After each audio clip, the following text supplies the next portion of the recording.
Okay, we now welcome on a very, very, very, very, very special guest.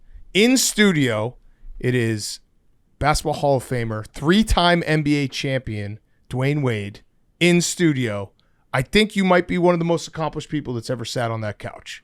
So I just want to say that to start. Thank you for coming in. We also have the Larry O'Brien trophy sitting in between us. Yeah. When you see this trophy, do you feel like maybe you got another year left? Like, hey, I want another one of those. Maybe join a playoff team late. Well, first of all, thanks for the 4 varies. Yes. The VIP. Yeah, I appreciate that. No, I have my own. You know, I mean, it's like seeing someone else's kid and thinking you need another kid. I don't need. I have my own. I have 3 of them. You see all the work that goes into that. Raising one of these. Yeah, I raised 3 of them already. Wait, do you have a favorite kid? A trophy I'm talking about? Yeah, I do. Which one? My firstborn, okay. 2006. Okay. Mm-hmm. All right. Yeah, it's my favorite one. Yeah. That was a good one. The refs really got involved in that series. I mean, that's what they're supposed to do. Protect the product, baby. Protect the product. When you won that first one, I mean, that was early in your career. I'm always curious with this, like, did you feel a little bit of relief being like, all right, because there's guys who go their whole career and they're chasing. Not that you relax a little, but you're like, I know I can do it and I'll get another one, but it might take a little time, but at least I got that one. 1000%. Yeah. Oh, I was probably annoying as hell to my friends. I right after the championship in 06, LeBron had a bike-a-thon in Cleveland and I was there. You don't go to Cleveland for a bike-a-thon after you win a championship. You go somewhere else. I was like, no, I want to show up. And I knew Melo was going to be there. I knew my guys was going to be there. I want them to see that I was a champion. Yeah. And they didn't have a championship yet. Like we were obviously all young. But getting that first one out the way. I was 24 years old. I came in, a little bit unheralded compared to the class that I was in. And to be able to get that chip very early, I was like, okay. All right, now I got that out the way. Now I can focus on like my individual self a little bit. Now I can get a little selfish. Yeah. Go out to some awards. And but then after a couple years, I was like, okay, this sucks. You need another one. Yeah, because now I've actually felt what it feels like to host that trophy over my head. And so now it actually made it worse for my whole career because now I'm chasing that feeling because nothing else feels like that, no matter what I do. Yeah. You see other guys doing it, you're like, you get jealous. So jealous. Like you're not doing it right. No. I need to do that again. In that postseason, it felt like it was just like a team of destiny. When that shot went in where you were just falling through the air, threw it over the back of your head and went in. At that point, I was like, okay, he's going to win a championship. Really? Yeah, of course. I wish you could have got in touch with me and let me know. That shot doesn't go in for somebody that's not going to end up winning. Yeah. Have you ever practiced that shot, or were you just like, I'm just going to throw it up? No. So I practice dumb shots all the time. Like I'm a firm believer in like the moments where you're just in the gym by yourself is like really use your imagination. Like this is the time to just do all the dumb stuff because you never know when you're going to need it. And so I personally used to I would fall a lot. Mm-hmm. And so I would go in the gym and just like, I'll find, angles on the backboard. You might hear this in like Kyrie and guys who are very good at it. I always would like, if I'm getting in a point where I'm like in trouble, I need to be able to find a crack on the backboard that gives it an opportunity. And so I always used to go in the gym and just play with shots. Mm-hmm. And so when I have those moments and I've fallen, I just look at that little spot on the backboard like, oh, that's familiar. Let me put it there. Uh-huh. Yeah, and it works out sometimes. Was that the year that Shaq gave you the nickname Flash? Yeah. Wait, I think he gave it to me in 05, the first year. We won in our second year together. Right. But 05, he gave it to me. And it was cool because, you need at that time, if you didn't have a nickname, you was not cool. Yeah. Mm-hmm. Like everybody had a nickname who was like a really good player. And I didn't have one. Like Dwyane Wade was not cool enough. Well, D Wade is cool. Well, I worked hard to make D Wade like one name. Like, it was like you had to have one name like Magic, Shaq, Kobe, Michael or MJ, whatever. Right? You needed one name. So D Wade became my one name, but I also needed that alter ego. Yeah. Right? And Shaq kind of helped develop Superman and Flash. So when he gave that to you though, were you like, hey, wait a second, you're Superman? Can I be Superman? No, absolutely not. Okay. No, so you were okay being. You see how huge that I dude know he is, but like, there's always the debate like who's taking last shot, who's Batman, who's Robin. You're like, I'll be Flash. I'm fine. Well, we with didn't that. have that problem. Not at all? No. Well, I mean, you're taking the last shot. Yeah. yeah. You didn't have that problem. Yeah, well, other but, people might have had that problem. Shaq already had like once I got the easier part of Shaq. Like he already had went through. He was one of the biggest stars in the world. He had 3 championships. Like he was so accomplished and secure by the time he got to Miami, and all he wanted to do was win him another ring.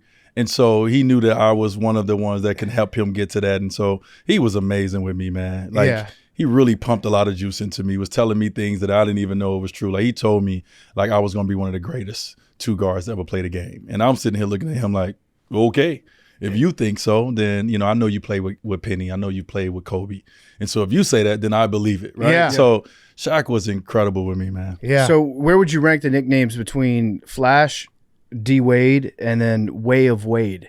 Remember Way of Wade? Well, it's still popping. Is it still popping? Yeah, we still got Way of Wade. Way of Wade? Right Where's now. it popping? Listen, I got on Way of Wade shoes right now. I remember when you said, hey guys, this is my new nickname. Just a heads up. It's Way it of was Wade. Wow. Yeah, please call me Way of Wade from now on. It was branding. It was branding. Way of Wade is my brand. And in Li Ning, I have my own brand called Way of Wade.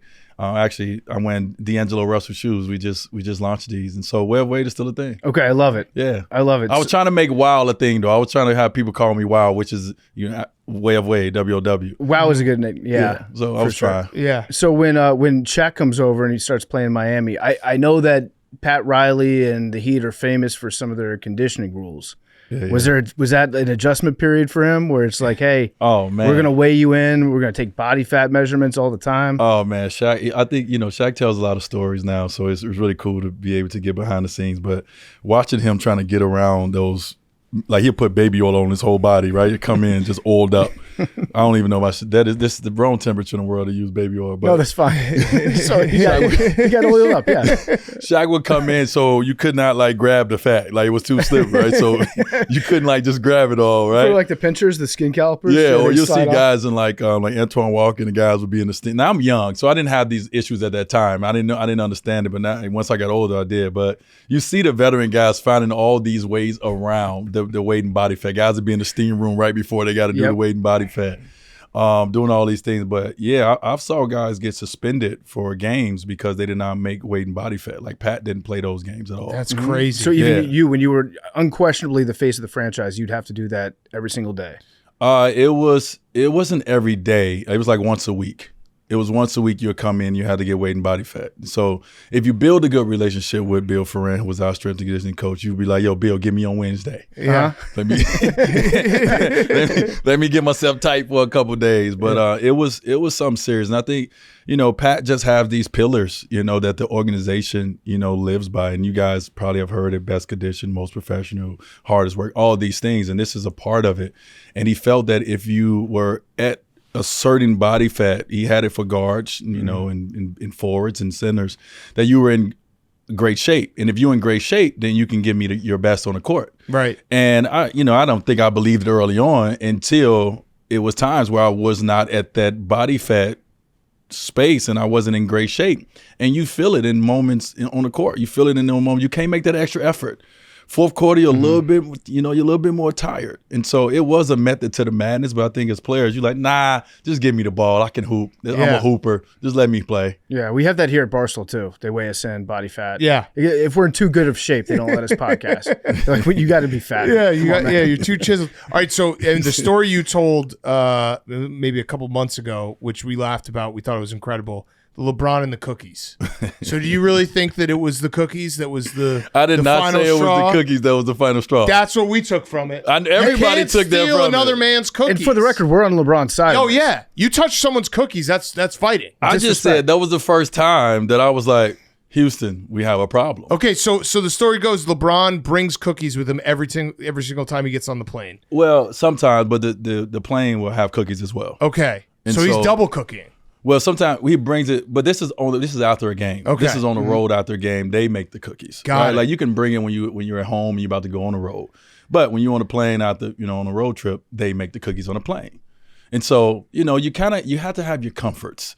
This is a long season. So we all have our vices. We all have the things that makes us feel comfortable, especially when you're not at home with your comfort, you got to have those things. Well, cookies, I'm one of those guys. I love me some warm chocolate chip cookies. And that was one of Brian's vices as well. And so I told the story about the moment we all would get in front of a plane. We all would play cards, gambling and playing cards, bourrée and it's poker and all these things is a big part of like camaraderie on a plane when you're flying. And that was one of the moments when they said someone took the cookies off the plane.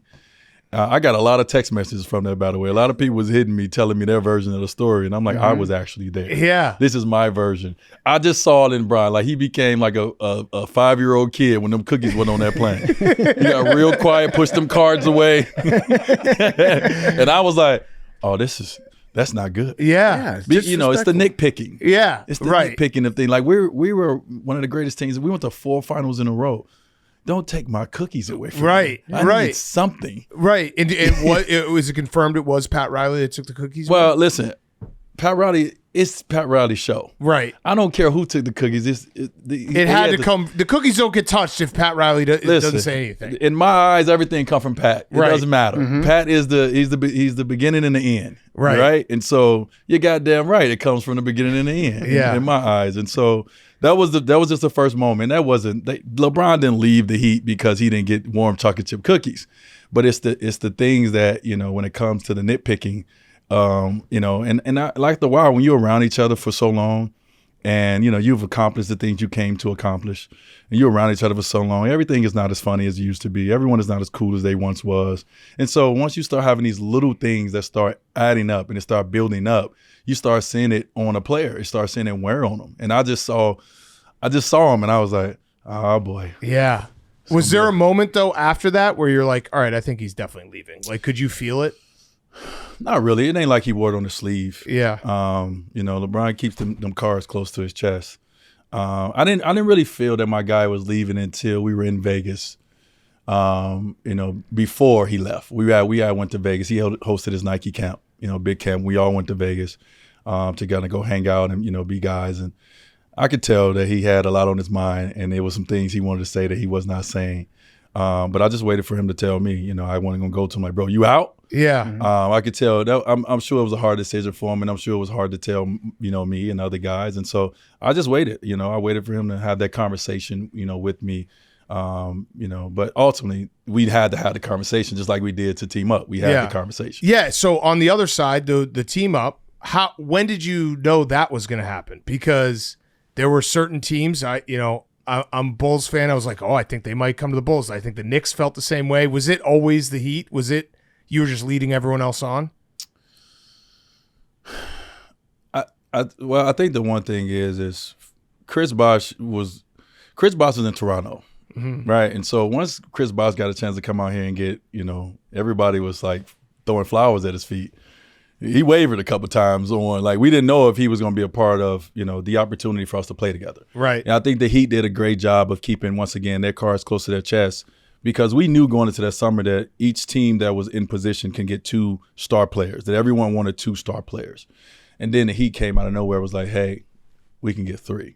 And so I think it changed something for us. We all had a conversation about it, and we realized we would like to play together, but at the same time, go off and do what you need to do. Go have these interviews with these teams, and if something changes, then let's come back to the table. So it wasn't 100%, but it was a conversation that we had going into free agency, like, hey, we will all love to play together, and this and that. And then, but also too, you got to go off and you got to see what's best for you. But ultimately, we would love to play together. Right. And it was times where, like, me and Brian get on the phone, like, I think Chris, I don't know if he going.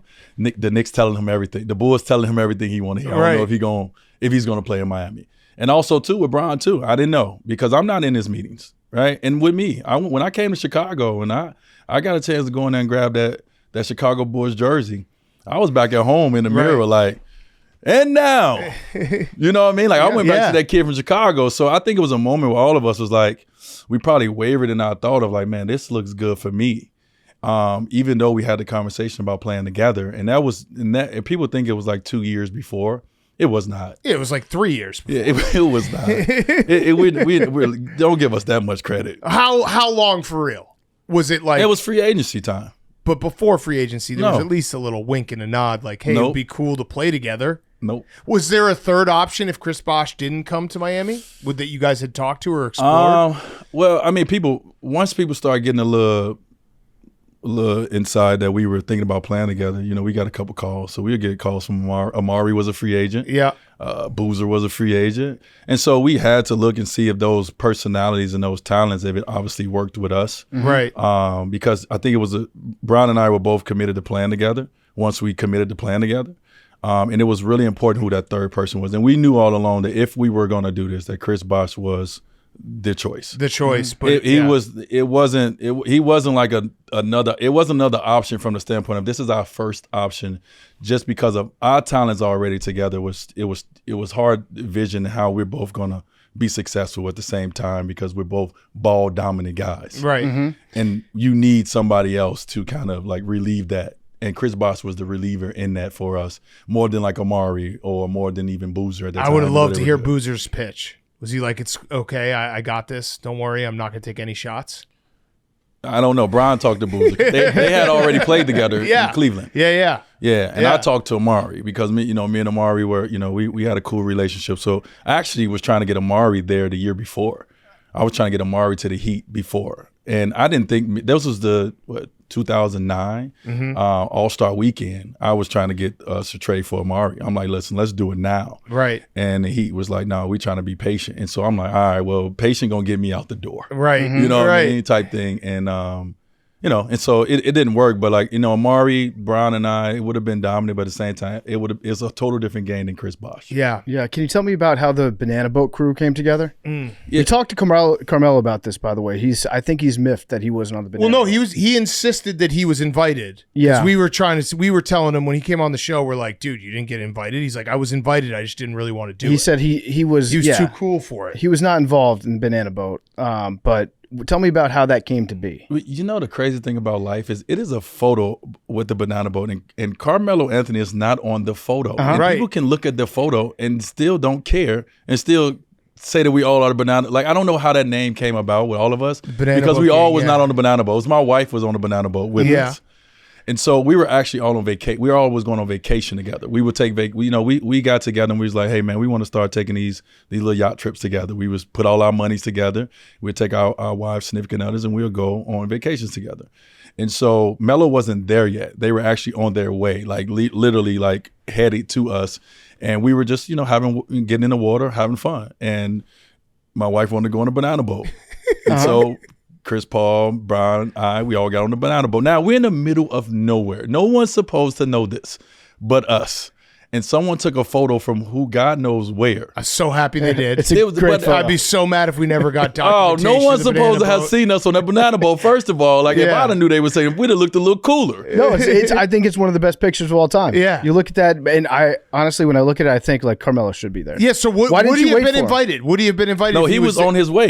But if he had been there. Would he got on the Banana Boat? Would he have been on the Banana Boat? I don't know if all four. I don't know. I can't say. Seems like a little Mean Girl thing, not letting Carmelo on the Banana Boat. You guys didn't wait for him? I would have waited for my guy. I don't know if all of us. I don't know if Melo would have got on the Banana Boat. I don't think Melo would have. Melo too cool. Well, one's got to go. You got to kick somebody off the Banana Boat if you want to get Right, I want kicking my wife off the Banana Boat. That's a smart move, smart man. Very smart. You can't kick Chris Braun Paul? off. You can't kick Braun off. So I don't think we would get. I don't think it would have been the Banana Boat. I think Chris Paul was over the edge. Wait, so if you could go back and delete Sorry, CP. If you could delete one thing from the internet, would it be the Banana Boat or would it be the introductory press conference for the Heat? Where Which one? The not one, but two, but three, but four. You guys. I don't care about that. Well, it was kind of funny. Yeah, but it's just jokes. Yeah. Well, no, you guys were serious. No, it wasn't no you guys. It was one person who said it was everybody once saying that. It was one person who said not 3, not 4, not. What was going through your head when he said not 3, not 4? Tripping. I was like, slow down, stop. bro. At what point were you like, oh shit, this is too many? Well, first of all, that was one of the things that it's supposed to be internal. That's an internal conversation. It was a packed audience. Yeah, but it wasn't supposed to go out to everybody. That's one of those moments that are not supposed to go out to everybody. What you say in the house, stay in the house, supposed. That's supposed to have been just for us. Now, if we go back, run a clip. look at me when he's saying it. I put my head down like, woo-wee, because I had won a championship before. I knew how hard it was to obviously win the championship. So it's no way. Like, yes, we thought we were going to be a problem. Yes, we thought we was about to run the table, but we also knew the league is very, very good, and it's not that damn easy. So when he was doing a not one, not two, we in the moment, right? Feeling ourselves. And it became something that people, took and made it like factuals. Yeah. Like we signed a contract and said we're going to win 7 championships. Oh, yeah. Everyone made fun of it. Yeah, but it's cool. Yeah. It's jokes. It ain't nothing but jokes. Because if he had said instead, like, hey, we might win a championship, then you win 2, everyone's like, holy shit, they did even better. But when you say you're going to win 7 and then you only win 2. The San Antonio Spurs is out there first. I don't think you can't just run through this league. I don't care who you are. Yeah. You're going to earn it. And so, there's teams out there that could compete versus us no matter what team we put together. And also, too, when you put 3 guys like that together, it's very hard to build a roster, a full roster. We had to get guys to take so many pay cuts to be able to be on the team. And so, you don't think about all that. You're in the moment. You're thinking about this dynamic. Who's going to stop this dynamic? Mm-hmm. We amongst our fans, we feeling ourselves. And then Brian got a little loose on the mic and he started counting a little extra. Yeah. You know what I mean? And so once he started going, I was like, oh, okay, well, you the young boy. I guess if you said that, we rolling with you because you the one going. It's about 7. I'm gonna be a little old. Yeah, right. Because it ain't gonna be 7 in a row. Yeah, I'm watching the video right now. You do put your head down. And you're like, please stop. Yeah, I put my head down. I'm like, he don't know. And then the camera pans to Pat Riley in the audience. He's like, Jesus Christ. What is he saying? We were talking to Mike Miller the other week, and he said that he felt a lot of pressure because of that. Really, like the role players, because they knew if you don't win, it's not the big 3 that are going to be in trouble, that are going to be gone. But it's everybody around them. Right. If the role players don't do their job and step up. So it was that, and then he was also a little bit upset. He never got invited to Boo Ray. Yeah. Like Mike ain't spending none of that money. No, he did Mike say Miller he ain't didn't play spending none cards. of that money since he got to the NBA. No, but he did say he was like the pressure of like he's like I was a really good player, and then I come to the Heat and it's like I have 6 shots a game and I have to make 3 or 4 of them. Like for sure. That kind of pressure.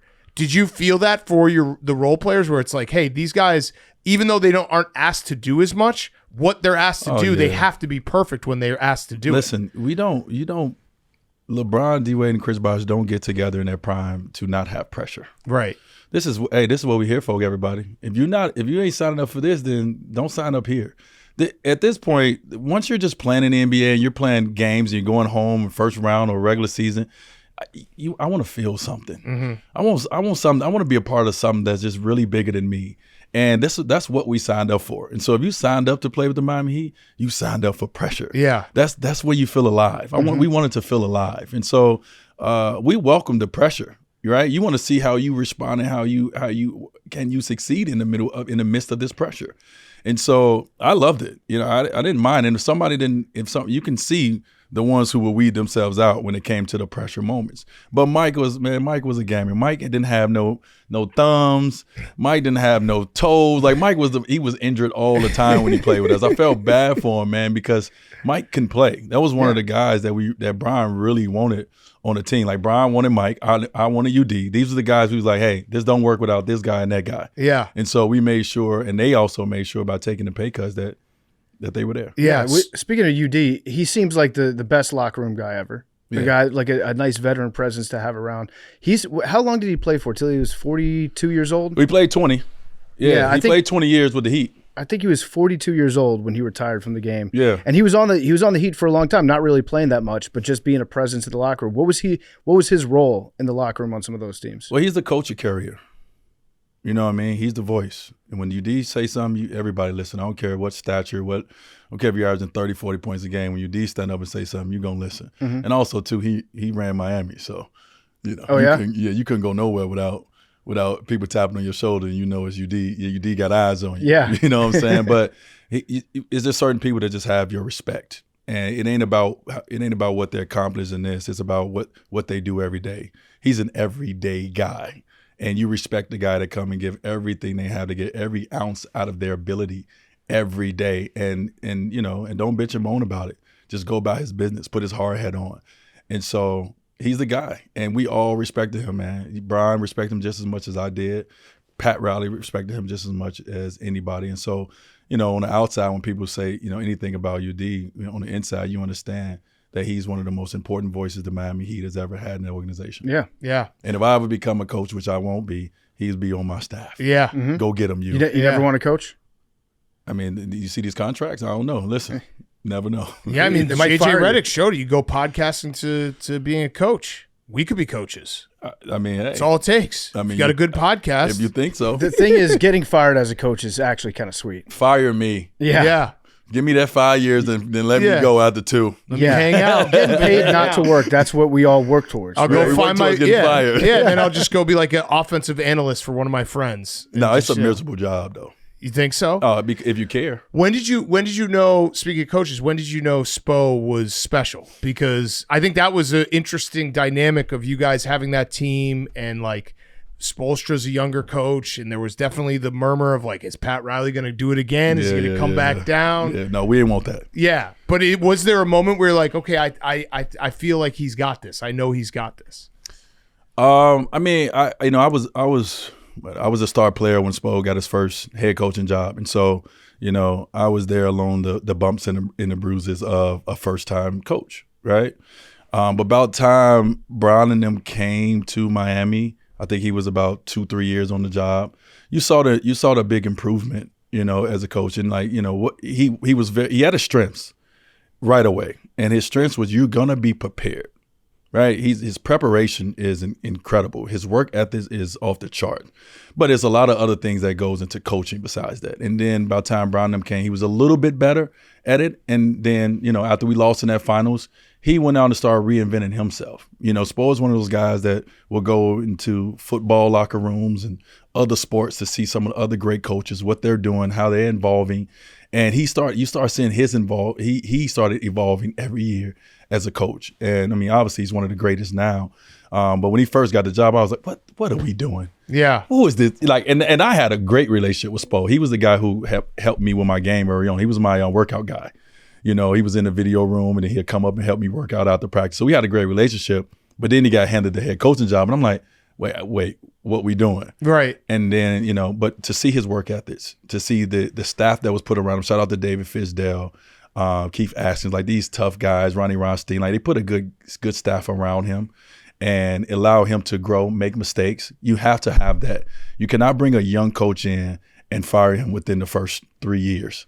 You have to give them space and time to learn how to be a coach, especially in the professional league. Mm-hmm. And so Spo has that, and he had that with Pat. And so he wasn't going anywhere. Pat let everybody know that you will get out of here before he leaves. Well, now he got time to become a great coach because he is comfortable sitting in his seat, but he works his tail off. Nobody works harder than Spoelstra. Yeah. I'm interested to know about that Heat team in the first couple of years, because it really is fascinating that you've got all these superstars that have been the man in their own right. Everywhere they played, it's been, you are the best player on this team. You are the key to this franchise. Yeah. You get together, and I think in theory you guys are like, yeah, we know that it's going to take sacrifice. We know what it's going to be like to maybe take a back seat in certain points of the game or whatever. But then once reality hits, you start playing the games. Yeah. That becomes a different story where you're now figuring out how to be a team on the fly. Like, what was that like, feeling each other out for like, okay, here's how it's going to work in this situation. Here's where I take a step back. Here's where I'm the man that's going to take the last shot. What was that like, especially in that first season, as you guys were all kind of figuring out what's going on? Yeah, I mean, it was so tough. It's so easy to say words. I think we all know that it's easy to say something. Mm-hmm. I'm all in, coach. Okay, what does all in mean? Are you really all in? Because do you understand what it's going to take? I think when I look at that first year, we all coming from competing versus each other to be the very best in this game. We were still competing versus each other, even though we were teammates. Not in a bad way, just like, all right, Brian, you done score 6 straight. Now I'm about to score 6 straight. All right, D, you done did that. Chris Bob's like, let me get in the mix. So we still had that competitiveness amongst each other, trying to learn how to play together and be teammates, right? And then after we lost in the finals, that's humbling. We all got some humble pie very quickly, and we realized if this was going to work, then we had to do this a little different. And so you saw in that second year, you saw us come back a total different team with a total different mindset, that we actually started believing the stuff that we said we was going to do. But it takes time. Yeah. This doesn't just happen when you snap your fingers and say, I want it to happen. It took a little time for it. It took us 1 year to lose and to get humbled in front of the world and everybody to be. If it was podcast all of the time, we would have been the number one topic. Oh, you would have said some very mean stuff. Oh, yeah. Yeah, it was a very nasty thing said about us at the time. But outside of that, man, we had a goal.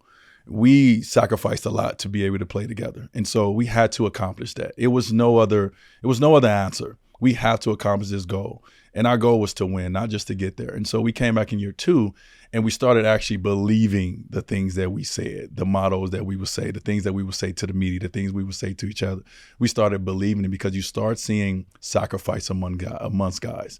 We weren't sacrificing at first. We were hooping and we were very good at it. But it takes sacrifice to especially have that much talent and to be able to have all that work together, right? You got to give up shots. You got to give up your body. You got to give up minutes. You got to do all these things that you don't want to do. And it's easy to say it and it's harder to do. And so we had to allow coach to coach us a little bit, right? We had to allow ourselves to, like Brian had to allow me to coach him. I had to allow him to coach me. It was a lot that we had to learn about each other from that first year to that second year. But ultimately, we needed to win and we wanted to win and we were going to figure it out. And so we did. Is there one play or one game in particular that shows the evolution? Like year 2, this is when we knew we had it figured out. I mean, right away. Yeah. Go to the first game. We figured it out. Like coming back, we had think about it. It was we had a long off season. Think about losing the championship and then having we had an NBA lockout. Yeah. Mm-hmm. That sucked because all you want to do is get right back to it. But we had a long off season to think about this. And so first game was in Christmas Day in Dallas. We came, I think we won by like 40 on that day. Mm-hmm. We came in with the mentality right away in training camp. The first year in training camp, we were still against each other, right? We still was trying to show that we all some bad boys. We came back in that second year and we were trying to become a team. We were trying to show that we could play together. And, I think we all felt it right away. And, give credit to LeBron. LeBron came back a different player than he was. I mean, what we started seeing of LeBron in those next couple of years was one of the greatest runs we've ever seen when it comes to professional athlete. And so he came back an even better player that put all of us in our roles and our positions a little bit. Yeah. Speaking of LeBron, let's just say sometimes he looks like he's injured. Maybe I'm not gonna say flopping. Was there ever a time where you're like, oh shit, he's actually injured, and then he pops up and he's fine? Nah, we didn't deal with none of that in Miami. So he sprained his ankle, tie shoes up, we go. Okay, but there was never a time you're like, oh no, this actually might be the end here. He might actually be hurt. Not in Miami. Okay. No. But what about when you're in Cleveland? Not in Miami. Okay. Not in Miami. That's a good answer. Not in Miami. I'm focused on the years in Miami. Cleveland, I was a shell of myself. That don't even count. Yeah. By the way, you still, even though you weren't, prime D Wade, you still are the best D Wade in Cleveland Cavaliers history, because I think I looked it up and Dean Wade had like 5 points per game. You averaged 11 points per game. So for the Cavs. And listen, every time I watch a Cav game and I hear them say D Wade, it's crazy to me. Little flashback. Yeah, it's crazy. I laugh every time that it's another D Wade, and he's so different from me. Yes, very different. Yeah, different complexion for sure. Yes. But I think it's kind of cool too when I watch. I'm like, it's still a D Wade in the game. Yeah. As a Bulls fan, as a lifelong Michael Jordan fan, you've said on the record many times, Michael Jordan's your GOAT. He's the best. Did you have to lie to LeBron about that when he was in Miami? We're like, I don't know. I guess we'll find out. You're still playing. No, we didn't have those conversations. You guys don't sit around. We weren't talking about him being the GOAT in 7-8 years into the league. Like, I mean, what he's put together a career that will make sports conversations talk forever about who's the GOAT. That's what it's not many people that can have that conversation to say that you will argue about who's the GOAT forever. I can't have that conversation. And so what I did is I didn't get a chance to see Michael Jordan play. I was inspired by Michael Jordan, right? I grew up in Chicago. I played the game of basketball because I saw Michael Jordan play the game of basketball. And so my vision of it is so different. But I got a chance to watch that guy, LeBron James, up close and personal. And I've never seen a better basketball player in my life. And so I think, the GOAT conversation is, what does that even mean to you? It doesn't mean anything. It's something that we talk about in media. That's something you talk about in the middle of summer. Everyone talks about it, not just in media. Like, everybody on the street come up to you and they be like, hey, who's the GOAT? You're like, bro, you 7. Yeah. Like, why does this matter to you? Who's the GOAT? Wait, what do you say? What do you tell them? What do you say? What, they ask me? Yeah. 7-year-old. 7-year-old. I ask them, who's your GOAT? It doesn't matter who's my GOAT. I'm 43 years old. I grew up in Michael Jordan era. I played with LeBron James. I can pick anyone I want. It doesn't matter. My vision of playing a game of basketball came from Michael Jordan. The silhouette, the thing about when it comes to the GOAT is, like, you got to have the perfect height. You got to have the perfect form. It's all these things that go in. The GOAT is not just the stats that you put on the court and the championships you win. When people talk about the GOAT, it's the stories that people tell about you. It's all these things when it comes to being the GOAT. And so that's the era I grew up in. But LeBron James is arguably a GOAT. He's the GOAT. He's a GOAT to generations. But the generation before him, it's very hard for people before him to call him their GOAT. Mm-hmm. Right? It's going to be hard. But the generation after that, he's the GOAT to them. And I'm not going to have an argument with somebody that comes to me and say LeBron James is their GOAT. He's a GOAT. It's multiple GOATs in this game. He's practiced this answer. You should start having those arguments. They're kind of fun. No, those arguments are dumb. No, they're very fun. Watch. Let's have it right now. Ask me who my GOAT is. Who's your GOAT? Michael Jordan. Why? Championship rings. That's it? Never lost the finals. Never went to a game 7 in the finals. That's it. And he was the best player on those teams. He's got 6 of them. That makes him your GOAT. Titles. Yeah. And I respect that. And it's over. Conversation over. Now, who's your Thank you for your respect. Michael Jordan. Okay, there we go. Yeah. That was a great conversation. That was a great Yeah, that was good. Yeah. With 7-year-old should just my listen to this basketball clip. GOAT is Michael Jordan. I played the game of basketball because of Michael Jordan. What about how deep have you seen LeBron get into a book? I've seen a lot of books in his hand. Mm-hmm. How deep, though? We talking... Listen, I'm not even judging because I buy books and I read the first 5 pages and I just don't read any more. You know what I love? I love the when someone can make fun of themselves. Yeah. I love the fact that LeBron and his team has now marketed him as someone who reads the first page. Yeah. That is, to me, if you can make fun of yourself, absolutely, people really can. They love you. Absolutely. If you can't and you take yourself too serious, then everyone else is going to take it too serious. And so I love the fact that LeBron has now made millions of dollars off everybody talking about him reading one page. Now, I never sat down and watched how many pages he reads. I don't care about that. I care about what he does on the court. But I definitely have seen a lot of books in his hand. Mm-hmm. I would just carry on the back of the book. Most people don't even make it past the back jacket. Listen, I'm one of them people. I start reading a book and I'm going to sleep fast. I got to listen to my book. I'm sorry. I ain't going to make it. I read the reviews and I'm like, that's a great book. I can write a whole essay off of what I just read on the back of the book. I got some dumb questions for you. Wait a minute. That question that you just asked me wasn't dumb? No, that was actually these were all good questions. Very smart questions. I know you've spoken on it, but the fake quote in 2017 that you had Dwyane Wade on Cavs' early season struggles, it stinks, but at least I get to go home every night and have my wife eat my butt. Not true, right? Oh, yeah. Somebody did make that. That was a fake one. It was a fake one. Yeah. I like that you called attention to it, though. You quote tweeted it. So we're making fake quotes up now? Yeah. Wait, that's what everyone does. I'm in on the joke. Okay. A lot of people talk a lot of shit about me. Yeah, I wouldn't be who I am today if I really took it seriously. So fake. The quote's fake, but your wife does eat your butt. My wife don't eat my butt. That was just a podcasting trick right there. Get you in. No, it's cool. They came out of nowhere. It was crazy. It definitely was a crazy take, and people ran with it. I was like, okay, so you it's can just a throw funny anything out there. quote. Fake or not, it's a funny quote. It's funny. I like to laugh. Yeah, it was funny. It was a little crazy, but you know what? Ha ha ha. If my wife decided to do it, then she decided to do it. Leave what we do inside our private home private. All right. So I have a private question that hopefully you can give us a little answer on. You went to the Met Gala. What the hell happens inside? Nothing. Oh, see, he's not going to answer. You'll talk about eating butt, but you won't talk about the Met Gala. It's crazy what happens inside there. What do you mean what happens inside? What happens inside? We don't know. We're on the outside. You just have a great time. But what is that? What are you bidding on stuff? Is there live music? What is going on? It's live music. Okay. It's some of the coolest people in the world. Yeah, we see the pictures, and then we don't. You have a dinner. It's a fundraiser. Okay. Because each seat is paid for by brands and individuals.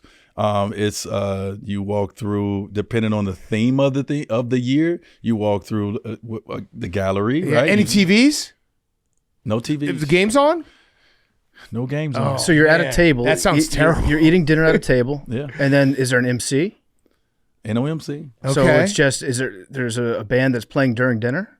The conversation is the band that's playing through dinner. Oh. It's everybody.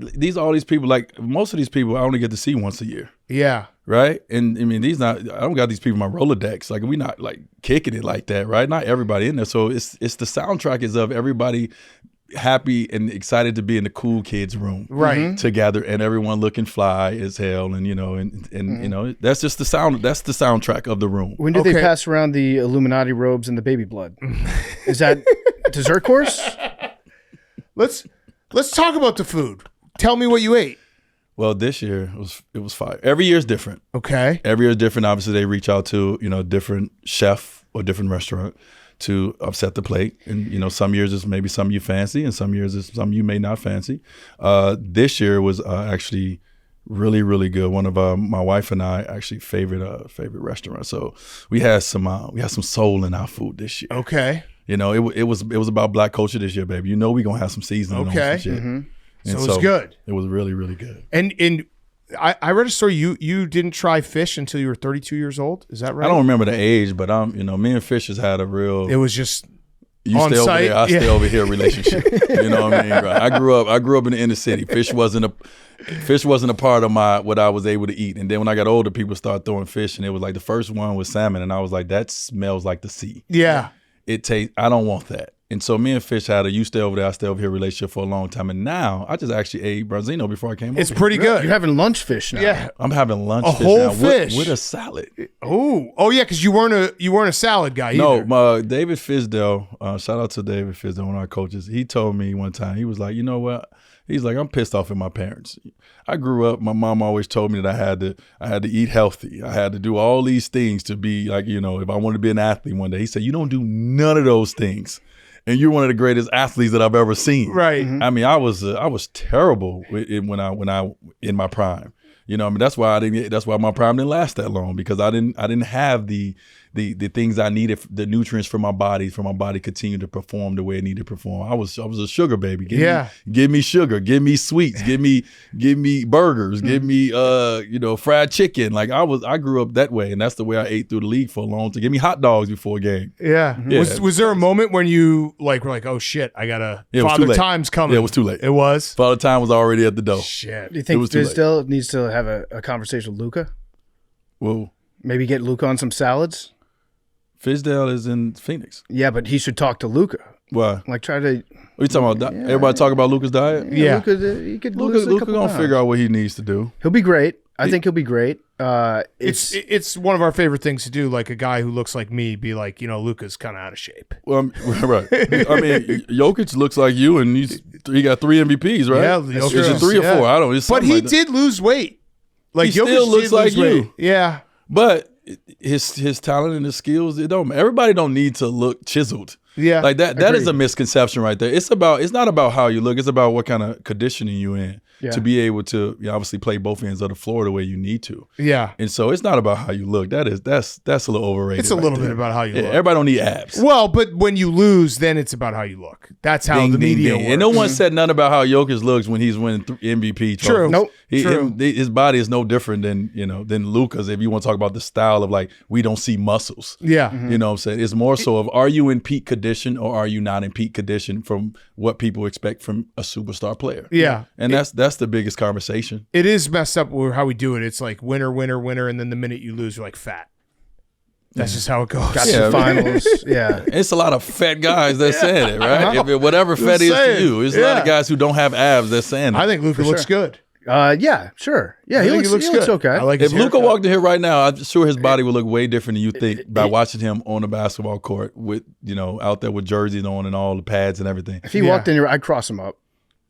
I bet. Traffic no, cone. bro. Luka's so good. Yeah. I'd cross him up with an ice cream cone. He wouldn't know what hit him. I think what's crazy is like, how you see, I think we just saw a video go out of Robinson in New York, of him playing in the summer, and he was going between the legs and shooting step threes. backs. Yeah. Like, if somebody's not in the NBA and they just doing whatever they want to do, everybody's cold. Yeah. And then when you gotta get in the NBA, you gotta play a certain role. You forget that all the things that you was working on in the summer, you just gotta pick and you just gotta roll. Just do that. Yeah. And then you forget. We've talked about it when the whole debate happened, the NFL versus NBA. I'm like, I don't think people fully understand. Like we've been lucky enough to have some of the NBA combine guys come here and work out. If you watch a guy who's going to be the NBA workout, they do not miss. They literally do not miss. No. And it's like you think that they're shooting 50% from the field in a game. Yeah. When they're in practice, they are not missing. Well, that's called bright lights. Yeah. That's called popcorn popping. That's called fans in the arena. Everything changes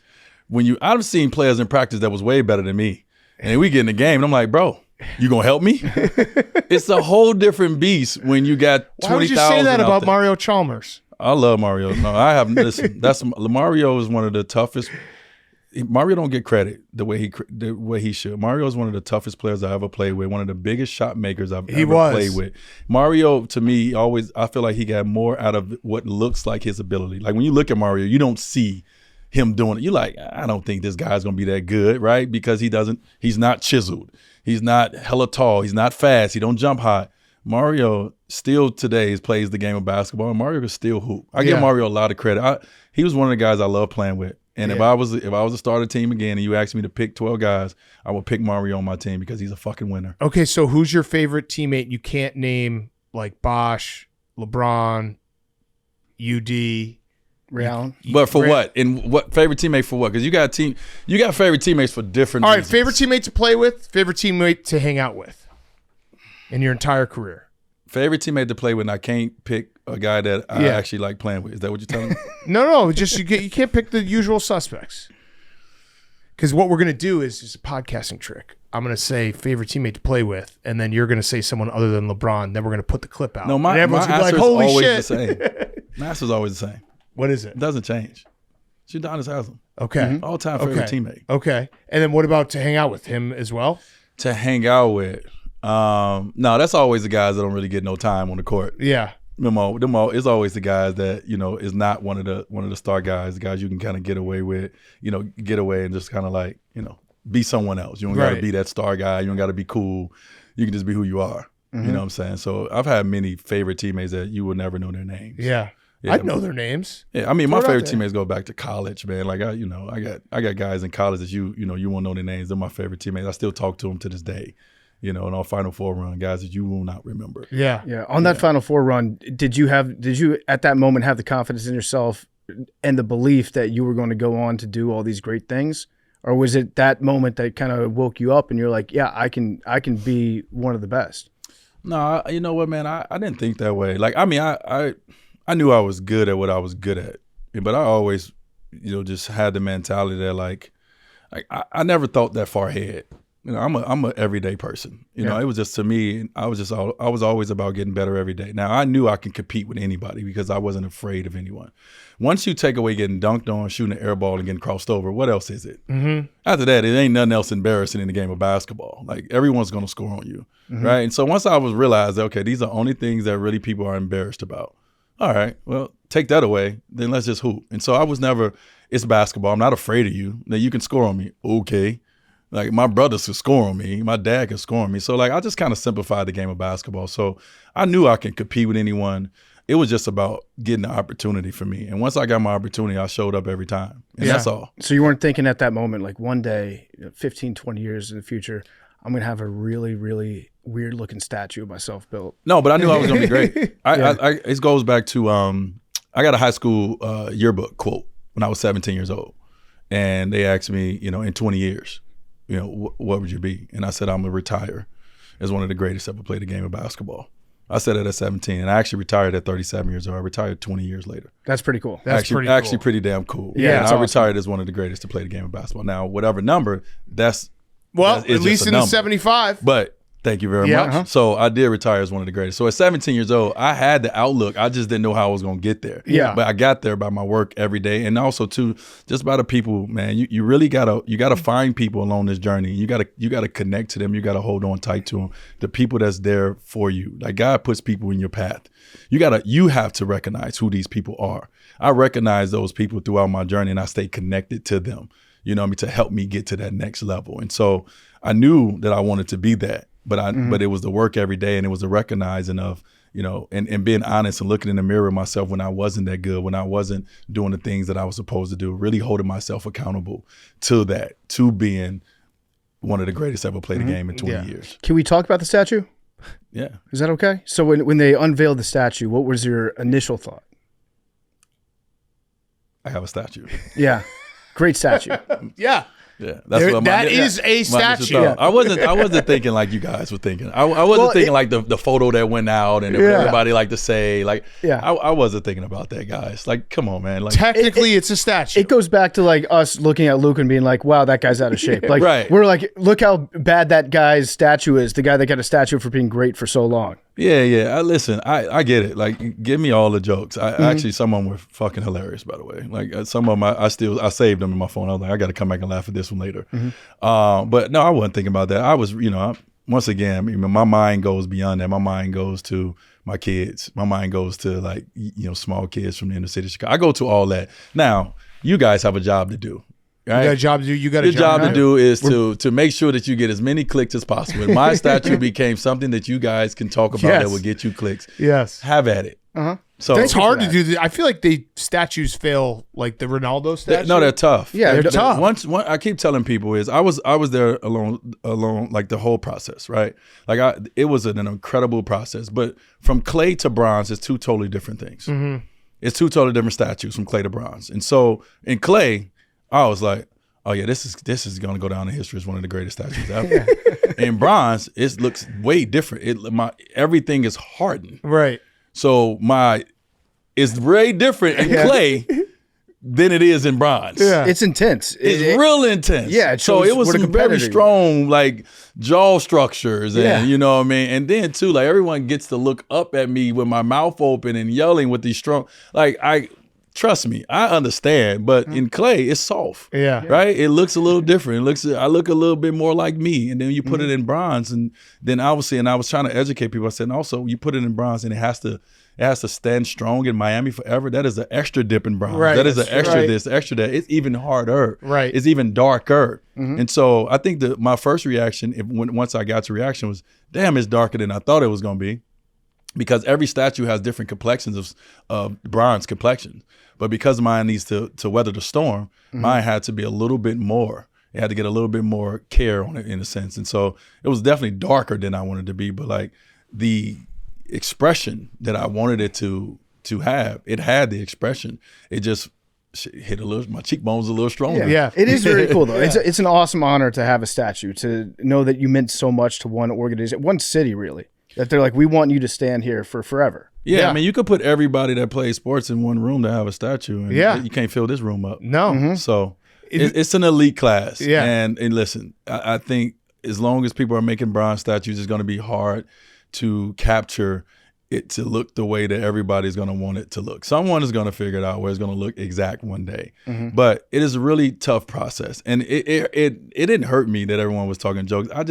The people who work so hard on it, man. I hear you. The families, that to me, I was just like, but also too, like once you put your work out there, it's open for interpretation for people to say what they wanted to say. Yeah. And people said a lot that they wanted to say. They did. But ultimately, what I wanted, and it's still happening, I still get at it every day, or a family, a kid, an individual, they go and they take a photo at the statue. I was actually there one night. Here's a story about it. I was there one night when I was in Miami, late night to go see the statue for myself, away from everyone, just me and my crew.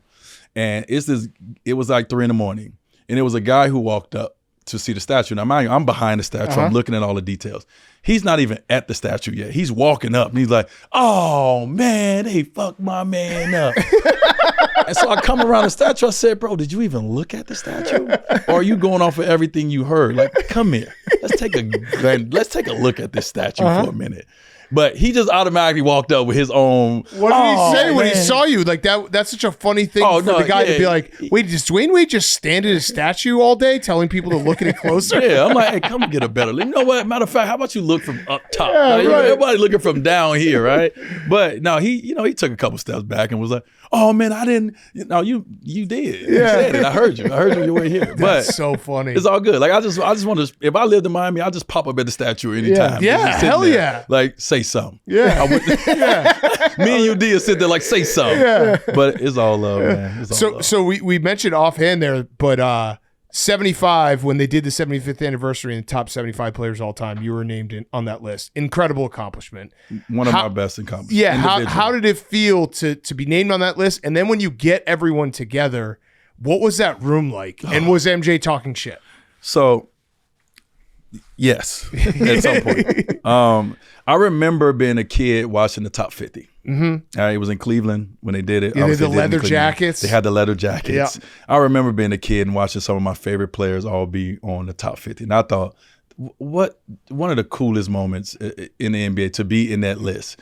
And I didn't know when they would ever do another list. All right. And so I didn't know if it would be 100 years or whatever. But when they said they was going to do top 75, of course I want to be in that. Now you got to understand, it's 25 years go by and they only could put 25 more players. And it's not 25 new players because some guys got left off of the original 50 list. Mm-hmm. So let's say it's about 15 to 18 spots of new players in 25 years and you're one of them.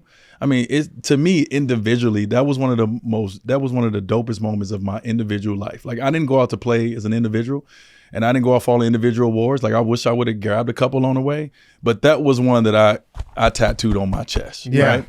Now, but you really didn't understand what it really, really meant. You just knew that you was getting this honor until we all got to All-Star Weekend in Cleveland, and we all walked in the room. And when you walked in the room, you saw the gods of the game. Mm-hmm. You don't see the gods of the game. You may see somebody All-Star Weekend. You don't see everybody together. And so you walk in, you like, Crean, Oscar, Bird, Magic. Like you looking at the gods of the game. You like, oh, I'm one of them? Oh, this is really cool. Now you see everybody like, all of us up there smiling ear to ear now because now we in this room. And so we in this room, we all get to take the photo together. Everyone's not there. Now, each 75 players are not there. It was 76 because there's a tie too. I don't know if everybody know that. 76 players on the top 75. I didn't know. Did they say who tied? No. Okay. They didn't say You who know. tied. But it's 76. I don't know. That little smirk made you think I knew? Yeah, you know. No, I was thinking I don't know neither. But Jordan wasn't in that room, okay? Yeah, Jordan, he was Jordan flew in. We didn't know MJ was coming. We didn't know who was going to be there when we took that photo in that room. But that room right there let you know that you was one of them boys. Mm-hmm. Yeah, can't nobody tell me nothing after being in that room, right? Because when the 100 one come around, I'm going to be back in that room. Yeah. Right? So, but we all are waiting to go out and get our, wave our little hand and get our love. And that's when MJ walked in. And that, you've heard multiple stories about MJ coming in and like how he snuck in like the black cat and just kind of snuck up on everybody and start talking shit immediately. right away, right at Magic. Oh. And once again, you can go back and look at the clip. You can see my face. I was like, oh, this is happening. Yeah. Like Michael and Magic is talking shit. Yeah. Like what? I'm privy to this conversation. Now, I'm a kid who grew up watching these guys and like, obviously these are some of the greatest ever play. And I'm now a part of this. I get to be behind the scenes of this. And Mike come in and he right at him. And it was serious. It was no games with Michael. He really was like, get your sneaks, lace them up right now. And Magic looked around and saw them cameras like, well, you lucky these cameras here. I tell you something, right? It was just one of those moments where you was like, the two of the greatest ever is talking shit. Oh, that's incredible. It was incredible, man. But obviously they're obviously best of friends. But that was the moment for me. And I said it, I'm on record saying that was the moment for me. I was like, oh, I made it. Yeah. I'm in heaven. I would say so. I don't know if I'm going to heaven in regular life, but I know in basketball life, I'm in heaven. Yeah. Yeah, it's incredible. pretty surreal. It's pretty insane. Incredible. Yeah. All right. So you are going to be on Prime Video. So Amazon Prime, you're doing the NBA show next year. Give us some analysts talk. Who's going to win the title? Some analyst talk. Yeah, some analyst talk. We can't. That makes it analyst talk because I can tell you who I think gonna win the finals. Yep. Yeah, give it to us. Get real granular. Yeah, get really explain it to us like we're 5 years old. Who's going to win the finals? I don't know. I'm gonna start there first. Oh, that's a bad start. You got to give us a. I'm just telling you the truth because no one knows. But I will say, if I had to pick right now, because y'all are forcing me to pick. Yeah. I think the best team is OKC. I think, but it's not about the best team. We beat Dallas in a year where they were the best team and we won a championship. If I had to pick right now, I would say Minnesota Timberwolves won the finals. Okay. Why? Right now. Ant? And it's the aura of Ant. Yeah. It's the way that the aura of that young man, the way that you see it filters into everyone that he's playing with. That right there, when you get to that finals, you need that. You need to believe in somebody that wholeheartedly like that. And I'm not saying these other guys don't. I mean, listen, any one of these teams can obviously win. There's 4 teams and they all can win. It's going to be historic whoever wins. But from what I've experienced by being in the finals, if they can keep this up, what that young man, the way he puts his Ant-Man on the game, no one else does that. No one else goes to that level like him when he goes to that level. And these guys are very good. I mean, you got Brunson, who is fourth quarter, clutch time, money. Shea, MVP, right? You got these guys who are at that level. But when you talk about who got that sauce, and Ant-Man just got that sauce. Now, they got to keep it up because we all know those first 8 games mean nothing. The first 8 wins mean nothing. You got to get to 8 more of them. And so who knows if he's going to get there.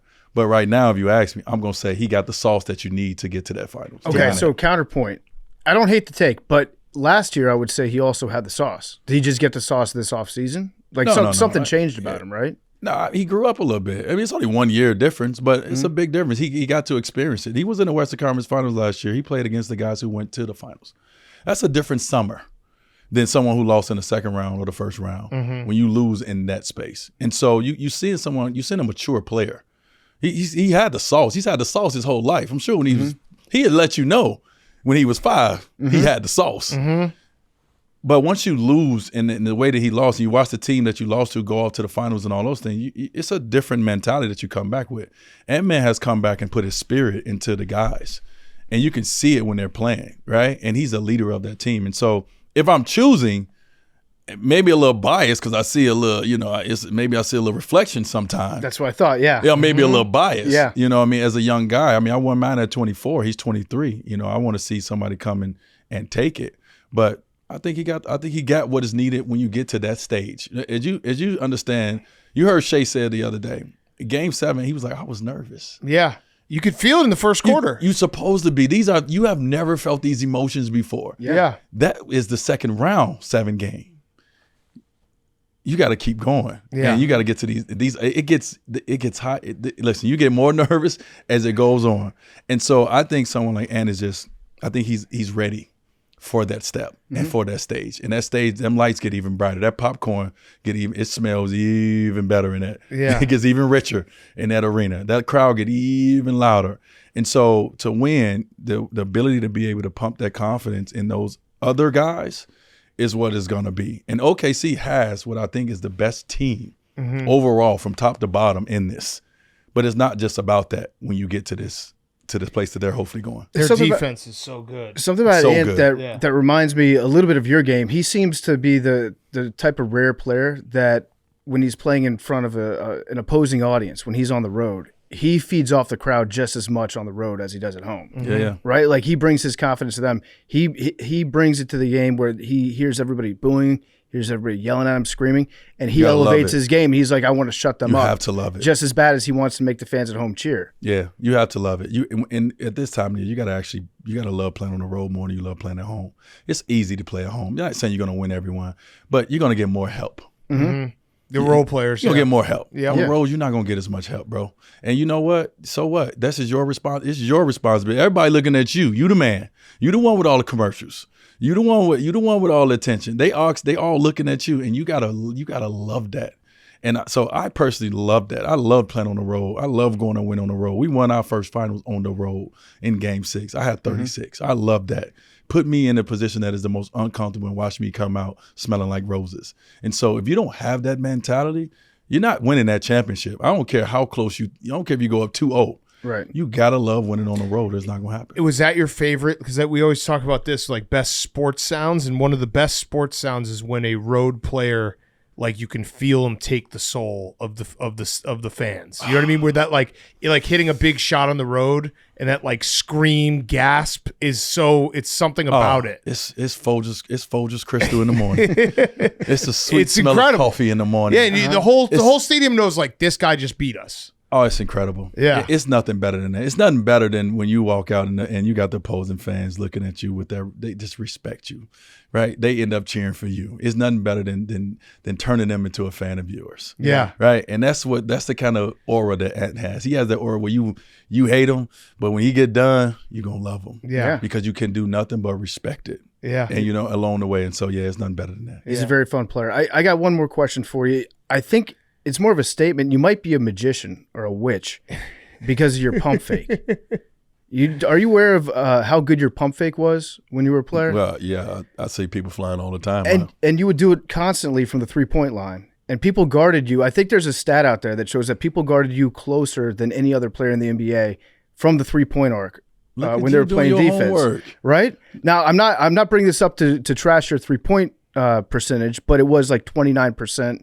Career, which it's not a great 3-point percentage, but they guarded you so close on the perimeter, like they expected you to make it. Yeah, because they didn't want me to touch the ball.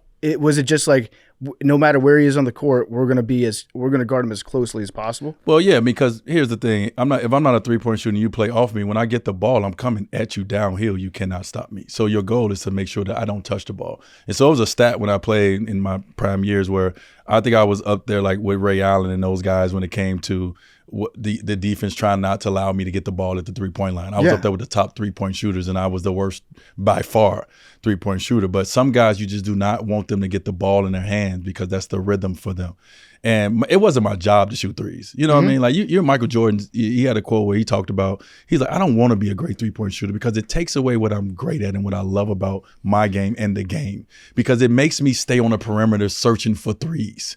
No, I am downhill. I am trying to put you in the basket. I have to get in the paint so I can get my teammates shots. That is my job. My job ain't to sit out there like, woo, woo, woo. That wasn't my responsibility. And so, but I did find respect. I did look at the respect that I got amongst my peers that knew I'm not making this shot but 29% of the time, but you guarding me like I'm Ray Allen, one of the greatest 3-point shooters ever. Yeah. That's respect right there. So now I'm going to back cut your ass. Yeah, and the pump fake was great too. Yeah, I stole that from Sam Cassell. Oh, Sam Cassell. I stole it from Sam Cassell. I just added my own little mix to it, but I got it from Sam Cassell. So how do you steal a pump fake from somebody? Well, I watched him do it, and I was like, he's coming up the court hella slow. It's the slowest pump fake ever, and everyone's jumping and going for it. So because I wasn't a 3-point shooter and because I will come downhill at a player, the defense natural reaction is to stop you from scoring. The closer you get to the basket, the more you want to stop someone from scoring. I'm really going to pump fake you the closer I get in. And so everyone's job is to jump, close out, jump. If I create space and I get you a step off, your job is to recover. How do you recover? Jump. And so for me, it's the law. I understand the body. I understand, like, all right, you're going to come back and I'm going to do this and you have to contest my shot. You don't want me to score. Right. So I'm going to give you this. You're going to jump. I'm going to act like you did something to me and I'm going to go to the free throw line. Yeah. So to me, it was like, it's all about, you got to have patience. You know, I talked about this and I talk about this all the time. A lot of players, when they get closer to the rim, they lose patience. That's when you got to have your most patience, the closer you get, because the defense has less patience. Right. When you are in scoring and when you're in scoring position, the defense gets a little erratic and they want to strip you or block your shot. That's when I'm really going to hit you with these slow ass pump fakes. Yeah. Because go to he's really different good at speed. that. Yeah. Who's got the best pump fake all time? Me. Sam Young is actually the answer. Do you remember his pump fake? What makes it? Pittsburgh. What make? How do you remember him? Well, do you know who I'm talking about? How do you say that though? What makes you say him? If you ever because he got Sam the most Young, free throws off of? No, he looked the best. He would go all the way up on his tippy toes. And he'd have guys running through the crowd. And I don't think he even played That's pro. like the GOAT conversation. Whoever you think is who it is. Yeah, I'll show you some It's highlights me. of him. You'll see. Would you ever see Yours was very nice, but Sam Young, I don't know. he had people jumping past him. He would go all the way up on his tippy toes. Yeah, and I guess.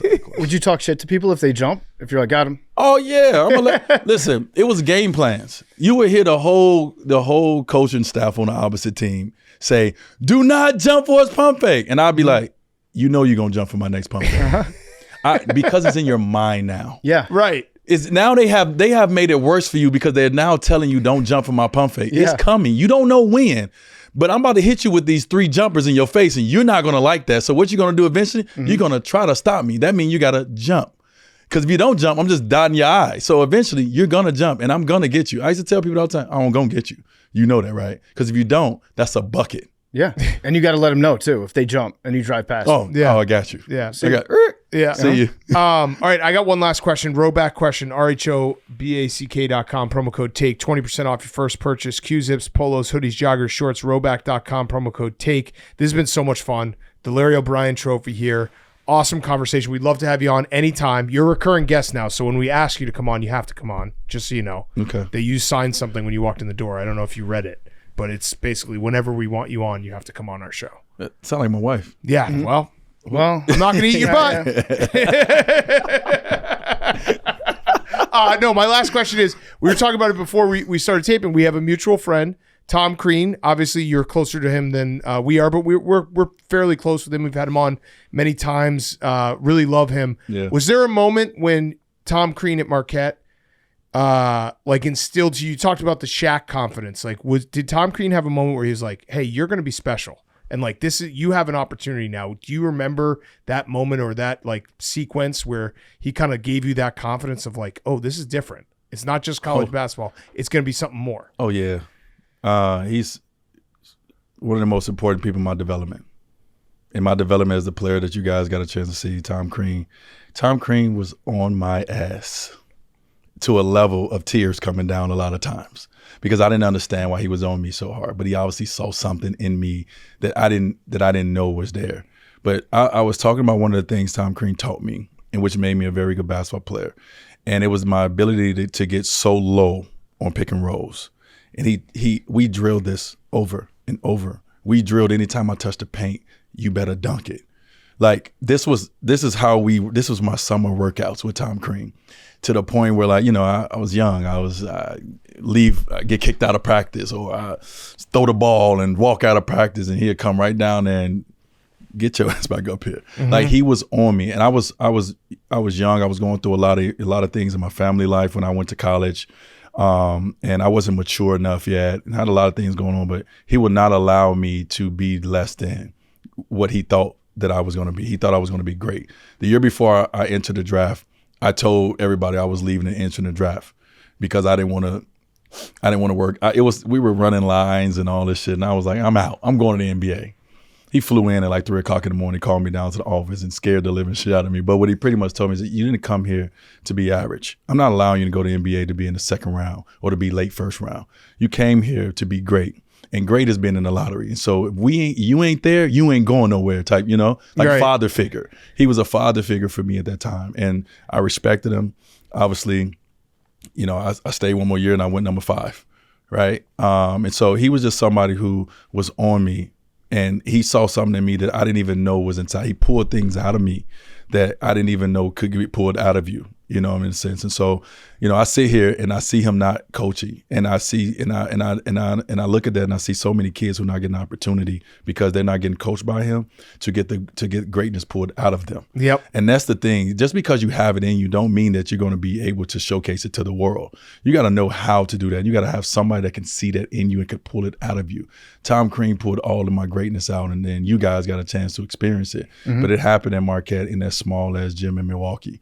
And I give him and our coaching staff a lot of credit for not allowing me just to be good, and they forced me to be great. That's awesome. Yeah. He is the best. Cool. And he coached Ant too. Yeah. And he coached Ant. He coached Ant. He coached Victor Oladipo. He coached some dynamic guards, obviously other guys as well. But when Ant goes back, you go back to Ant-Man's press conference when he decided to go to Georgia, and they asked him why you go to Georgia. He said because Tom Crean coached Victor Oladipo and Dwyane Wade. That's why I'm going to Georgia, because he's going to get the best out of me. Right, just like he got the best out of two of the best two guards that played. When Vic was healthy, Vic was a bad boy, and so give him credit, man. Give Coach Crean credit for having some of the greatest players to play the game, and a great guy too. Yeah, amazing guy, and a great amazing guy. Well, Dwyane, thank you so much for stopping by. This has been awesome. We also will promise. I had someone looking up, like doing a prep sheet for me, and I guess our social team has spelled your name wrong every single time they've posted anything on our Twitter. So we're going to make sure we get it right this time. It's all good, man. Listen. Every single time. Every single time. Is that memes? Memes. I'm so used to it at this point. At the end of the day, Dwyane Wade is getting attention, even if it's the one before the A or the one with the Y. It depends. I don't know. We'll just do D Wade. Yeah. Just screw that up. I worked hard for D Wade, so just call me D Wade. Yeah. It's. I mean, I've screwed it up too. Memes. You got this. Yeah. I'm gonna get cremated, but when I do leave this earth, I'm gonna make sure that both Dwaynes is represented on my way out. Yeah. It ain't gonna just be the Y before the A. It's gonna be the A before the Y too. Because he had a great run too. People 100 years from now, when they're looking you up online and their brain chip that they got or whatever, they might misspell it when they look it up. Yeah, so you want to make sure that the we got them both. So we're actually helping you. Yeah, we're doing the work. I got two brands. Yeah.